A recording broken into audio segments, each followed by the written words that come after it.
नमस्कार मित्रांनो, नमस्कार. तर आता आम्ही जाणार आहे. आज आहे साखरपुडा माझ्या भावाचा, मी तुम्हाला सांगितलंय.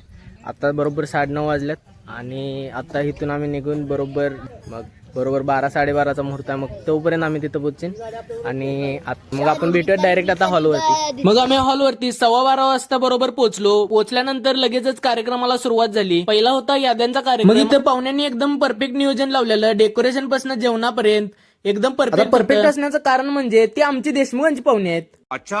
मग दादा इथं तयार झाल्यानंतर आताच जरासं फोटोशूट सुरू होतं. मग हे फोटोशूट सुरू असताना दादाला जरा पोच जमत नव्हते, त्यामुळे सुमितदा व्यवस्थित त्याला समजून सांगत होता आणि मग मस्त मस्त अँगलनं फोटो काढत होता. मग त्यानंतर स्टेजवरती गेल्यानंतर पहिला झाला हे सुपारी फोडायचा कार्यक्रम. सुपारी नंतर ह्यो आमचा प्रसाद काही कॅमेरा इथंच नव्हता, लई कॅमेराला लाजालता. आता ह्या एवढ्या लाजाळू पोराचं काय करायचं काय कळना.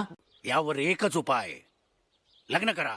मग त्यानंतर दादाने आणि वहिनींनी एकमेकाला अंगठ्या घातल्या आणि यांची जोडी तर एकदम भारी दिसालती. तुम्ही पण कमेंट करून सांगा यांची जोडी कशी दिसत्या. त्यानंतर मग सगळे पाहुणे मंडळी आणि मित्रमंडळी स्टेजवरती दादाला आणि वहिनीला शुभेच्छा द्यायला येत होते. तर आजचाही एंगेजमेंटचा कार्यक्रम एका ब्लॉग मध्ये बसणार नाही, म्हणून एंगेजमेंटचा ब्लॉग 2 पण येणार आहे. त्या ब्लॉग मध्ये फोटोशूटच्या बिहाइंड द सीन्स आणि पुष्पगुच्छेचा काय विषय आहे ते तुम्हाला समजणार. तर बघायला विसरू नका एंगेजमेंट ब्लॉग 2.